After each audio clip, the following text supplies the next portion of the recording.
সালামু আলাইকুম। এই যে কিচেন বা সোনা চ্যানেলে আপনাদের স্বাগতম। আমি আজকে কালোজাম মিষ্টি বানিয়ে দেখাবো।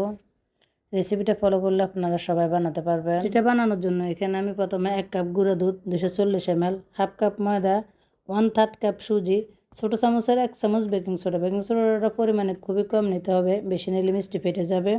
2 টেবিল চামচ ঘি তেল মিক্স করে নিয়েছি। এখন ভালোভাবে হাত দিয়ে মেখে ঝরঝরা করে নিতে হবে। যে পরিমাণটা দেখাইছি এই পরিমাণটা আমি ডাবল করে নিয়েছি। আমি এখানে মিষ্টি বেশি করে বানাবো। ব্যাটারটা আমি ডিম দুধ মিক্স করে মেখে নেব। আপনারা চাইলে শুধু ডিম দিয়েও করতে পারেন অথবা শুধু দুধ দিয়েও করে নিতে পারবেন। এখানে দুইটা মিক্স করে আমি ব্যাটারটা ভালোভাবে হাত দিয়ে মেখে নেব। নরম করে মেখে নিতে হবে। মেখে এখন আমি রেস্টে রেখে দেব 10 মিনিটের জন্য। 10 মিনিট পর দেখবেন এটা আর একটু আঠালো ভাব হয়ে যাবে। এদিকে এখন আমি শিরাটা রেডি করে নেব। চিনি দিয়েছি 1 কেজি। আপনারা একটু কম বানালে তাহলে আর একটু কম দিতে পারবেন। তারপর এখন আমি যে ডোটা করে রেখেছিলাম এটা রেডি হয়ে গেছে। এখন মিষ্টিগুলো বানিয়ে নেব। এরকম লম্বা লম্বা শেপ করে বানিয়ে নিতে হবে। মিষ্টিগুলো বানানো হয়ে গেছে। এখন আমি তেল গরম করতে দিয়েছি। তেলটা হালকা করে গরম করে নিতে হবে, মিডিয়ামভাবে আর কি। একটু মিষ্টিগুলো দেওয়ার পর নিজে নিজে বেশি উঠেছে। মিষ্টিগুলো যদি পারফেক্ট হয় তাহলে আপনি বেশি উঠবে। এখন আমি লালচে করে নেব।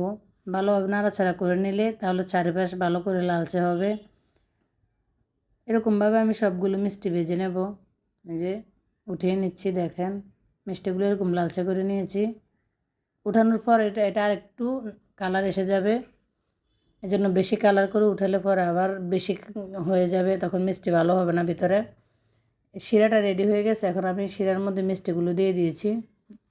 ঢাকনা দিয়ে ডেকে 10 মিনিট জাল করে নেব।